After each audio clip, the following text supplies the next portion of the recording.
d'abord, j'ai suivi, je tiens d'abord à vous remercier pour cette opportunité encore que vous m'offrez. Vous savez, le problème des constitutions des États, c'est une affaire qui doit être sérieuse.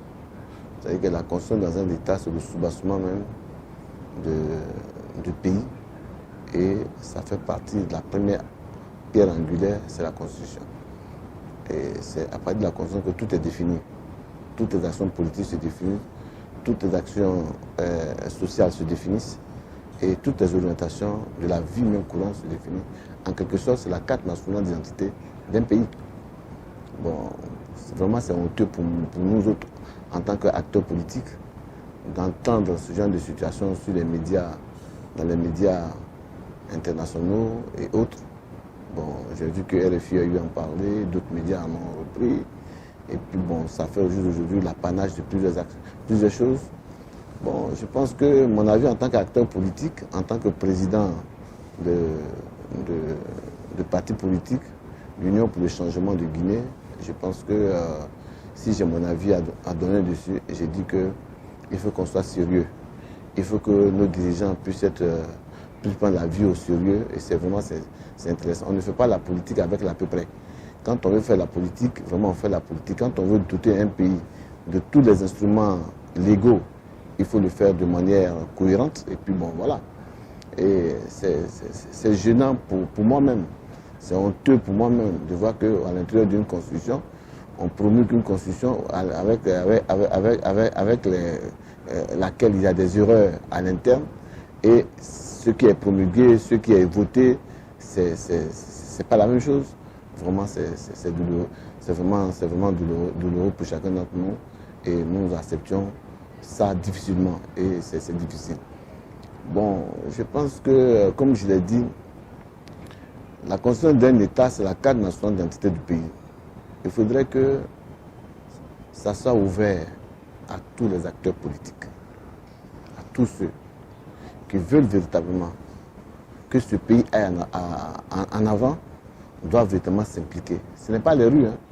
Ce n'est pas les rues qu'il faut prendre. Il faut élaborer un système d'assises, que les gens puissent s'asseoir et puis discuter. Mettre tout ça sur un plateau et puis défendre et discuter sur un problème de l'État. Sinon, le procès est là, il met une constitution. Celui qui va basé sur cette constitution, il va envoyer sa constitution et ça va continuer comme ça. Chaque jour, ça va continuer. Donc c'est pourquoi j'ai dit qu'il faudrait qu'on fasse appel à notre bon sens et qu'on essaye de comprendre plus ou moins ce que nous voulons et qu'il faut donner une constitution, je dis bien une constitution plombée à ce pays, à la Guinée. Et à travers cette constitution, je pense que le pays peut maintenant faire son décollage. Sinon, tant que nous n'avons pas une véritable constitution et que les règles ne sont pas définies, l'opposition qu'on a, le règle qu'il doit jouer, le pouvoir juste le règle qu'il doit faire, ça marche. Moi, j'ai vu en Côte d'Ivoire, mais je ne vois pas toujours les rues occupées par l'opposition. L'opposition s'oppose, ils discutent, ils font ce qu'ils veulent. Mais les rues ne sont jamais, j'en suis de monde pour dire oui, il faut revendiquer, il faut casser, il faut les forces de défense et de sécurité arrivent, c'est pour tuer, c'est pour tirer sur la population. Vraiment, je pense qu'il faut régler tout ça. Et tout ça peut être réglé par la Constitution. Si les règles sont bien définies et c'est appliqué, il n'y a pas de problème, chacun connaît son droit. Et en fonction de ça, la justice marche en fonction de ça. Si la Constitution est même, si vous avez une Constitution qui est boiteuse, vous voulez que nous puissions aller avec ça. Une Constitution malade, elle est boiteuse. On ne sait pas, il y a un article qui est d'ici, il y a un article qui est de l'autre côté, les pieds sont attachés de l'autre côté, les jambes sont de l'autre côté, la tête est attachée de l'autre côté. Donc on a 3 volets de Constitution, c'est trop demandé.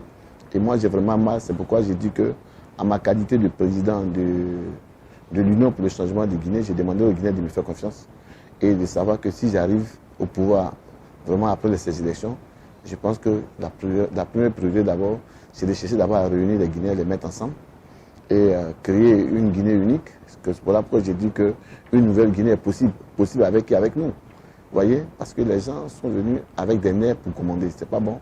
L'opposition aussi est assise sur des nerfs pour empêcher. Donc, au jour d'aujourd'hui, moi je pense que nous sommes là avec nos solutions, avec notre programme de gouvernement, notre programme de société. Et comme je l'ai dit, nous avons un programme de soutien du gouvernement qui est inattaquable. Personne ne peut l'attaquer. Parce que chacun se retrouve à l'intérieur et chacun est mis en place. C'est pourquoi, si nous avons la chance d'y être au moment de la campagne, quand nous allons développer tout ce que nous devons faire, je vous assure que chaque Guinéenne, chaque Guinéen portera son choix sur notre parti. Pas sur ma personne, mais sur mon programme. Et dans ce programme, je ne dis pas la constitution, mais une vraie constitution sera mise en place qui ne sera pas faite par moi, qui sera faite par vous. C'est pourquoi j'ai dit que si je suis président, dans tous les pays du monde, le procureur est nommé. Mais moi, le procureur sera élu. Parce qu'il aura la pleine charge de poursuivre qui veut au sein du gouvernement, toutes les bavures qui se passent au sein de la nation. Il sera libre de poursuivre qui veut, parce que ce n'est pas nous qui l'avons nommé, ce sont ces pères magistrats qui l'ont nommé. C'est pourquoi je dirais que la première pierre angulaire d'un État, c'est d'abord la Constitution. La Constitution doit être régie par des lois. Quand les lois sont là, et les lois sont appliquées par qui? Les lois, il y a des policiers, des gendarmes qui vont jouer leur rôle, et la justice jouera son rôle pour le faire. C'est pourquoi aucun juge ne sera nommé par nous. On va entériner seulement ce que nous déciderons, et puis voilà que le pays va bouger. Quand vous allez dans des pays d'Europe, vous leur demandez, je vais venir en Guinée, la première question qu'ils vont vous demander, est-ce que votre pays a une justice qui est impartiale? Deuxième question, ils vont vous demander, est-ce qu'il y a la sécurité chez vous? Si ces deux ne sont pas là, ils ne viennent pas chez vous. Je vous remercie, je pense que c'est ce que j'avais à vous dire, monsieur.